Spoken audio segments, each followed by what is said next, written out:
എല്ലാ പ്രിയ കൂട്ടുകാർക്കും പുതിയൊരു വീഡിയോയിലേക്ക് വീണ്ടും സ്വാഗതം. ഇന്ന് വളരെ ടേസ്റ്റി ആയിട്ടുള്ള ഒരു പുഡിംഗ് റെസിപ്പിയാണ് നിങ്ങളുമായിട്ട് പങ്കുവയ്ക്കുന്നത്. അധികം സമയമൊന്നും എടുക്കത്തില്ല, ഈസി ആയിട്ട് നമുക്ക് തയ്യാറാക്കി എടുക്കാനായിട്ട് സാധിക്കുന്ന ഒരു പുഡിംഗ് റെസിപ്പിയാണ്. വിശേഷപ്പെട്ട ദിവസങ്ങളിലൊക്കെ നമുക്ക് തയ്യാറാക്കി കൊടുക്കാൻ പറ്റിയ നല്ല ടേസ്റ്റി ആയിട്ടുള്ളൊരു പുഡിംഗ് ആണ്. ഒരു തവണ തയ്യാറാക്കിയാൽ വീണ്ടും വീണ്ടും തയ്യാറാക്കാൻ ആഗ്രഹിക്കുന്ന ഒരു റെസിപ്പിയും കൂടിയാണിത്. ഒന്ന് കണ്ടു നോക്കിയാലോ. ഈ പുഡിംഗ് തയ്യാറാക്കി എടുക്കുന്നതിന് വേണ്ടിയിട്ട് സേമിയയാണ് ആവശ്യമായിട്ടുള്ളത്. വളരെ നേരിയ സേമിയയാണ് ഇതിന് ഏറ്റവും നല്ലത്. ഞാൻ 1 കപ്പ് അളവിൽ സേമിയ എടുത്തിട്ടുണ്ട്. വളരെ നേരിയതായിട്ടുള്ള സേമിയ ഉണ്ടല്ലോ, അത് തന്നെ എടുക്കാനായിട്ട് ശ്രദ്ധിക്കണം. എന്നാലേ നമ്മുടെ പുഡിങ്ങിന് കറക്റ്റായിട്ടുള്ള ടേസ്റ്റ് കിട്ടത്തുള്ളൂ. ഇത് റോസ്റ്റഡ് ആണ്, എങ്കിലും നമുക്ക് ഒന്നും കൂടി ഒന്ന് റോസ്റ്റ് ചെയ്ത് എടുക്കേണ്ടതുണ്ട്. കുറച്ച് നട്ട്സ് ചോപ്പ് ചെയ്തുകൂടെ നമുക്ക് ആവശ്യമുണ്ട്. ഇവിടെ ഞാൻ ആൽമണ്ട്സും അതുപോലെ തന്നെ വാൾനട്ടും കുറച്ച് കാഷ്യൂനട്ടുമാണ് എടുത്തേക്കുന്നത്. എല്ലാം ചെറിയ രീതിയിൽ തന്നെ ഒന്ന് ചോപ്പ് ചെയ്തെടുത്തിട്ടുണ്ട്. നമുക്ക് എത്രത്തോളം വേണമെങ്കിലും ചേർത്ത് കൊടുക്കാം. നട്ട്സ് എല്ലാം കൂടെ ചോപ്പ് ചെയ്തത് ഏകദേശം ഒരു 4 ടേബിൾ സ്പൂൺ അളവിലാണ് ഞാൻ എടുത്തേക്കുന്നത്. നമുക്ക് എത്രത്തോളം ചേർത്ത് കൊടുക്കുന്നോ അത്രത്തോളം റിച്ച് ആയിട്ടിരിക്കും നമ്മുടെ പുഡിങ്ങും. ഈ പുഡിംഗ് തയ്യാറാക്കി എടുക്കുന്നതിന് വേണ്ടിയിട്ട് നമ്മൾ ജെലാറ്റിനോ ചൈനോ ഗ്രാസോ ഒന്നും ഉപയോഗിക്കുന്നില്ല. അതിന് പകരം കസ്റ്റർഡ് പൗഡറാണ് തിക്കായി കിട്ടുന്നതിന് വേണ്ടിയിട്ട് ഉപയോഗിക്കുന്നത്. ഒരു 2.5 ടേബിൾ സ്പൂൺ അളവിൽ ഞാൻ എടുത്തിട്ടുണ്ട്. ഈ കസ്റ്റർഡ് പൗഡറിലോട്ട് ലേശം പാലും കൂടെ ചേർത്ത് കൊടുത്തിട്ട് ഒട്ടും തന്നെ കട്ടയില്ലാത്ത രീതിയിൽ ഒന്ന് മിക്സ് ചെയ്തൊരു സൈഡിലോട്ട് മാറ്റി വയ്ക്കാം. പാലിന് പകരം വെള്ളം ചേർത്ത് കൊടുത്താലും കുഴപ്പമൊന്നുമില്ല. കസ്റ്റർഡ് പൗഡർ ഇല്ലാന്നുണ്ടെങ്കിൽ കോൺഫ്ലോർ ചേർത്ത് കൊടുത്താലും നമുക്ക് ഈ പുഡിംഗ് തയ്യാറാക്കി എടുക്കാവുന്നതേ ഉള്ളൂ. ഈ പുഡിംഗ് തയ്യാറാക്കി എടുക്കാനുള്ള മെയിനായിട്ടുള്ള ഇൻഗ്രീഡിയൻസ് എല്ലാം നമ്മൾ എടുത്തു കഴിഞ്ഞു. ഇതൊക്കെ എല്ലാവരുടെയും വീട്ടിൽ അവൈലബിൾ ആണ്. ഇവയൊക്കെ വെച്ചിട്ടാണ് നമ്മൾ ടേസ്റ്റി ആയിട്ടുള്ളൊരു പുഡിംഗ് തയ്യാറാക്കി എടുക്കാനായിട്ട് പോകുന്നത്. പാനിലോട്ട് 1 ടേബിൾ സ്പൂൺ അളവിൽ ഗീ ആണ് ചേർത്ത് കൊടുക്കുന്നത്. അതിലോട്ട് നമ്മൾ ചോപ്പ് ചെയ്ത് വെച്ചിരിക്കുന്ന നട്ട്സും കൂടെ ചേർത്ത് ഒന്ന് മൂപ്പിച്ചെടുക്കണം. നട്ട്സൊക്കെ ചെറുതായിട്ട് തന്നെ ചോപ്പ് ചെയ്തെടുക്കണം. വലിയ പീസുകളായിട്ട് ഇട്ട് കഴിഞ്ഞാൽ നമുക്ക് കഴിക്കാൻ അത്ര സുഖമില്ല. ചെറിയ പീസുകളാണ് ഇടയ്ക്കിടയ്ക്ക് കടിക്കാൻ കിട്ടുമ്പോൾ ഒരു പ്രത്യേക ടേസ്റ്റ്. ഇതിൽ റൈസൻസ് വേണമെന്നുണ്ടെങ്കിൽ അതും കൂടെ നമുക്ക് ചേർത്ത് കൊടുക്കാവുന്നതാണ്. നട്ട്സൊക്കെ ചെറുതായിട്ട് മൂത്ത് വന്നപ്പം അതെടുത്ത് നമുക്കൊരു സൈഡിലോട്ട് മാറ്റാം. ഇതിലോട്ട് നമ്മൾ എടുത്ത് വെച്ചിരിക്കുന്ന വെർമിസൽ ഉണ്ടല്ലോ, അതും കൂടി ഒന്ന് മൂപ്പിച്ചെടുക്കണം.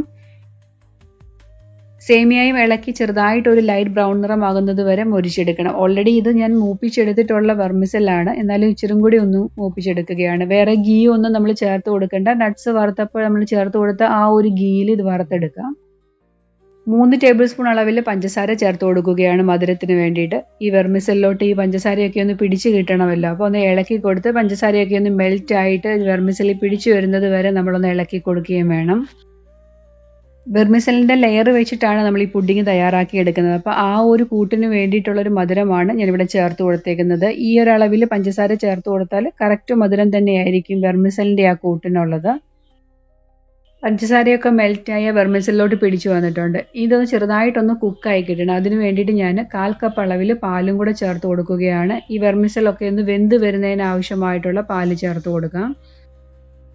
നേരിയതായിട്ടുള്ള സേമിയ ആയതുകൊണ്ട് പെട്ടെന്ന് തന്നെ വെന്ത് കിട്ടും. എല്ലാം ഒന്ന് ചെറുതായിട്ടൊന്ന് മിക്സ് ചെയ്ത ശേഷം നമ്മൾ അടച്ചു വയ്ക്കുകയൊന്നും വേണ്ട. ഒന്ന് തിള വരുമ്പോൾ തന്നെ നമുക്കിത് വെന്ത് കിട്ടുകയും ചെയ്യും. അതുപോലെ തന്നെ നമ്മൾ ചേർത്ത് കൊടുത്ത പാലൊക്കെ ഒന്ന് വറ്റി വരികയും വേണം. നമ്മൾ ചേർത്ത് കൊടുത്ത പാലൊക്കെ വറ്റി അതുപോലെ തന്നെ വെർമിസലും വെന്ത് വന്നിട്ടുണ്ട്. ഇതിലോട്ട് നമ്മൾ മൂപ്പിച്ച് വെച്ചിരിക്കുന്ന ആ നട്ട്സും കൂടെ ചേർത്ത് കൊടുത്തിട്ട് ഇളക്കി നല്ലതുപോലെ ഒന്ന് യോജിപ്പിച്ചെടുക്കണം. ഇനി സ്റ്റൗ ഓഫ് ചെയ്തിട്ട് ഇത് ചൂടാറാനായിട്ട് ഒരു പാത്രത്തിലോട്ട് നിരത്തി ഇട്ട് കൊടുക്കേണ്ടതുണ്ട്. പുഡിംഗ് തയ്യാറാക്കി എടുക്കാനുള്ള ലെയറിനുള്ള സേമിയ ഇവിടെയെല്ലാം റെഡിയാക്കി എടുത്തിട്ടുണ്ട്. ഇവ നമ്മൾ നിരത്തി ഇട്ട് കൊടുക്കണം. അല്ലാന്നുണ്ടെങ്കിൽ ചൂടാറി കഴിയുമ്പോൾ എല്ലാം കൂടെ ഒരുമിച്ച് കട്ട പിടിച്ച പോലെ ഇരിക്കും. അപ്പോൾ ഒന്ന് നിരത്തി ഇട്ട് കൊടുക്കുകയാണെങ്കിൽ ഒന്നൊന്നിനോട് ഒട്ടാത്ത രീതിയിൽ തന്നെ നിരന്നിരിക്കുകയും ചെയ്യും. അതേ സെയിം പാനിൽ തന്നെ 1 ലിറ്റർ അളവിൽ പാലാണ് നമ്മൾ ചേർത്ത് കൊടുക്കുന്നത്. അതിനോടൊപ്പം ഒരു 1/4 കപ്പ് വെള്ളവും കൂടെ ചേർത്ത് കൊടുത്ത് പാല് ചെറുതായിട്ടൊന്ന് ചൂടായി വരണം. അതിനുശേഷമാണ് നമ്മൾ അതിന് മധുരത്തിന് ആവശ്യമായിട്ടുള്ള പഞ്ചസാര ചേർത്ത് കൊടുക്കാൻ പോകുന്നത്. പാല് ചെറുതായിട്ട് ചൂടായി വന്നപ്പോഴത്തേക്കിന് മധുരത്തിന് ആവശ്യമായിട്ടുള്ള പഞ്ചസാരയാണ് നമ്മളിവിടെ ചേർത്ത് കൊടുക്കുന്നത് 1/4 കപ്പ് അളവിൽ. ഇതിന് പകരം നിങ്ങൾക്ക് കണ്ടൻസ് മിൽക്ക് വേണമെങ്കിലും ചേർത്ത് കൊടുക്കാവുന്നതാണ്. ഈ ഒരു അളവിൽ നമ്മൾ പഞ്ചസാര ചേർത്ത് കൊടുക്കുമ്പോൾ ഒരു കറക്റ്റ് മധുരം തന്നെയാണ് പുഡിങ്ങിന്. ചേർത്ത് കൊടുത്ത പഞ്ചസാരയൊക്കെ ഒന്ന് മെൽറ്റായി വന്നപ്പോൾ നേരത്തെ കലക്കി വെച്ചിരുന്ന കസ്റ്റർഡ് പൗഡർ ഉണ്ടല്ലോ, അത് നമുക്ക് കുറേശ്ശെ ചേർത്ത് കൊടുത്തിട്ട് ഒന്ന് മിക്സ് ചെയ്തെടുക്കണം. ഇവിടെ നമ്മൾ ചൈന ഗ്രാസോ ജെലാറ്റിനോ ഒന്നും ചേർക്കാതെയാണ് ഈ പുഡിംഗ് തയ്യാറാക്കി എടുക്കുന്നത്. കഴിക്കാൻ വളരെ ടേസ്റ്റിയുമാണ്. ഇത് കഴിച്ചത് കൊണ്ട് നമ്മുടെ ശരീരത്തിന് വളരെയധികം നല്ലത് തന്നെയാണ്. കാരണം പാലും വെർമിസലും ഒക്കെ ചേർത്തിട്ടാണല്ലോ നമ്മളിത് തയ്യാറാക്കി എടുക്കുന്നതും.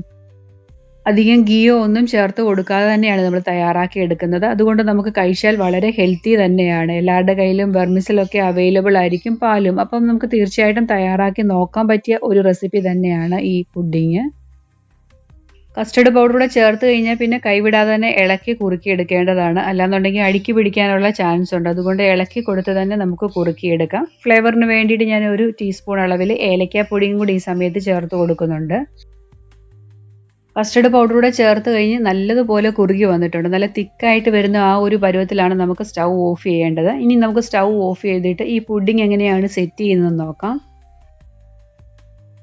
നമ്മൾ പുഡിംഗ് സെറ്റ് ചെയ്യാൻ വയ്ക്കുന്ന പാത്രത്തിൻ്റെ താഴ്വശത്തോട്ട് നേരത്തെ നമ്മൾ മിക്സ് ചെയ്ത് മാറ്റി വെച്ചിരുന്ന വെർമിസെല്ലും നട്ട്സും ചേർന്ന ആ ഒരു കൂട്ടിൻ്റെ കുറച്ച് പോർഷൻ നമുക്ക് ചേർത്ത് കൊടുക്കണം. നമ്മൾ 2 ലെയറായിട്ടാണ് ഈ പുഡിംഗ് തയ്യാറാക്കി എടുക്കുന്നത്. അപ്പോൾ താഴത്തെ ആ ബേസ് നിറയെ ഫില്ലാകാത്ത രീതിയിൽ തന്നെ വെർമിസെല്ലും നട്ട്സും ചേർന്ന കൂട്ടൊന്ന് വെച്ച് കൊടുത്ത ശേഷം സ്പൂൺ കൊണ്ട് ഒന്ന് അമക്കി കൊടുക്കണം. അതൊന്ന് സെറ്റായിരിക്കുന്നതിന് വേണ്ടിയിട്ട്. ആദ്യത്തെ ലെയർ സെറ്റ് ചെയ്ത് കഴിയുമ്പോൾ ചൂടോടുകൂടി തന്നെയാണ് പിന്നെ പാലും കസ്റ്റർഡ് പൗഡറും ചേർന്നിട്ടുള്ള മിക്സ് നമ്മൾ ഒഴിച്ചു കൊടുക്കുന്നത്. ആ ഒരു ലെയർ കവറായി നിൽക്കത്തക്ക രീതിയിൽ തന്നെ ആ ഒരു കൂട്ട് നമ്മൾ ഒഴിച്ചു കൊടുക്കണം. ചൂടോടുകൂടി തന്നെയാണ് ഒഴിച്ചു കൊടുക്കുന്നതും. ആദ്യത്തെ ലെയർ മുഴുവനും കവർ ചെയ്യത്തക്ക രീതിയിൽ കസ്റ്റർഡിൻ്റെ ആ ഒരു കൂട്ട് ഒഴിച്ചു കൊടുത്തു. അടുത്ത ലെയറിലോട്ട് വീണ്ടും ബാക്കിയുള്ള വെർമിസൽ ഉണ്ടല്ലോ, ആ ഒരു കൂട്ടും കൂടെ നമുക്ക് ഇട്ട് കൊടുക്കണം. അതിൻ്റെ മുകളിലോട്ട് ബാക്കിയുള്ളവ മുഴുവനായിട്ട് തന്നെ ഞാൻ ഇട്ട് കൊടുക്കുകയാണ്. അവ നല്ല നിരത്തി തന്നെ ഇട്ട് കൊടുക്കണം. ആ ഒരു ലെയറും കവർ ചെയ്ത് നിൽക്കത്തക്ക രീതിയിൽ തന്നെ കണ്ടൻസ് മിൽക്കിൻ്റെ ആ കൂട്ടുകൂടെ ഒഴിച്ച് നമുക്ക് സെറ്റ് ചെയ്യാവുന്നതാണ്. വളരെ ടേസ്റ്റിയാണ്. ഇങ്ങനെ ലെയറായിട്ട് നമ്മൾ പുഡിംഗ് തയ്യാറാക്കി എടുക്കുമ്പോൾ ഇത് അവസാനം സെറ്റായി കഴിയുമ്പോൾ കഴിക്കാൻ നല്ല ടേസ്റ്റാണ്. അങ്ങനെ എടുത്തു വെച്ചിരുന്ന ആ കസ്റ്റർഡ് പൗഡറിൻ്റെ കൂട്ടുമെല്ലാം സെറ്റ് ചെയ്ത് കഴിഞ്ഞപ്പോൾ മുകളിൽ നമുക്ക് ഗാർണിഷ് ചെയ്യുന്നതിന് വേണ്ടിയിട്ട് കുറച്ച് ചോപ്പ് ചെയ്ത പിസ്തായും അതുപോലെ ബദാമുമാണ് ഞാൻ ഇട്ട് കൊടുക്കുന്നത്. നമുക്ക് ഇഷ്ടമുള്ള നട്ട്സൊക്കെ ചോപ്പ് ചെയ്തതിൻ്റെ മുകളിലോട്ട് ഇങ്ങനെ ഗാർണിഷ് ചെയ്യാനായിട്ട് വെച്ച് കൊടുക്കാം. ടൂട്ടി ഫ്രൂട്ടി ഉണ്ടെങ്കിൽ അതും കൂടെ നമുക്ക് ഗാർണിഷ് ചെയ്യുന്നതിന് വേണ്ടിയിട്ട് ഇതിൻ്റെ മുകളിലോട്ട് സ്പ്രെഡ് ചെയ്ത് കൊടുക്കാവുന്നതാണ്. കുറച്ച് ചെറി ചോപ്പ് ചെയ്താണ് ഞാൻ ഇതിൻ്റെ മുകളിലോട്ട് വെച്ച് കൊടുക്കുന്നത്. വായിലിട്ടാൽ അലിഞ്ഞു പോകുന്ന കിടു ടേസ്റ്റി ആയിട്ടുള്ളൊരു പുഡിംഗ് റെസിപ്പിയാണ് പ്രിയ സുഹൃത്തുക്കളുമായിട്ട് ഇന്ന് പങ്കുവച്ചത്.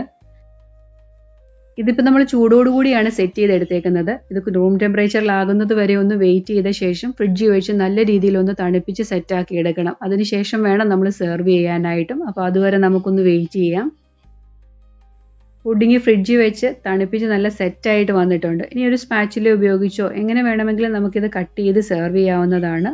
വളരെ രുചികരമാണ്. വായിലിട്ടാൽ അലിഞ്ഞു പോകുന്ന അത്രയ്ക്ക് ടേസ്റ്റി ആയിട്ടുള്ള ഒരു പുഡിംഗ് തന്നെയാണ്. നിങ്ങൾക്ക് കാണുമ്പോൾ തന്നെ മനസ്സിലാവുന്നുണ്ടല്ലോ. നല്ല ക്രീമി ആയിട്ടാണ് ഇരിക്കുന്നത്. കഴിക്കാൻ നല്ല ടേസ്റ്റാണ്. ഇടയ്ക്ക് നമുക്ക് ആ വെർമിസലിൻ്റെ കൂട്ടിനകത്തുള്ള നട്ട്സോടൊക്കെ കടിക്കാനായിട്ട് കിട്ടുമ്പോൾ ഒരു പ്രത്യേക ടേസ്റ്റ് തന്നെയാണ്. അപ്പോൾ ഈ ഒരു രീതിയിൽ തയ്യാറാക്കിയിട്ടില്ലാത്ത സുഹൃത്തുക്കൾ തീർച്ചയായിട്ടും ഒന്ന് തയ്യാറാക്കി നോക്കേണ്ട റെസിപ്പി തന്നെയാണ് ഇന്ന് നിങ്ങളുമായിട്ട് ഞാൻ പങ്കുവച്ചത്. ഇന്നത്തെ ഈ വീഡിയോ ഞാൻ ഇവിടം കൊണ്ട് അവസാനിപ്പിക്കുകയാണ്. ഈ റെസിപ്പി നിങ്ങൾക്ക് ഇഷ്ടപ്പെട്ടിട്ടുണ്ടെങ്കിൽ ഫ്രണ്ട്സിനും റിലേറ്റീവ്സിനും ഒക്കെ ഒന്ന് ഷെയർ ചെയ്ത് കുഞ്ഞു ചാനലിൽ സപ്പോർട്ടും കൂടെ തരാൻ മറന്നു പോകല്ലേ. അടുത്ത ദിവസം നല്ലൊരു റെസിപ്പിയായിട്ട് വളരെ പെട്ടെന്ന് തന്നെ ഞാൻ നിങ്ങളുടെ അടുത്തേക്ക് എത്തുന്നതാണ്. Thanks for watching.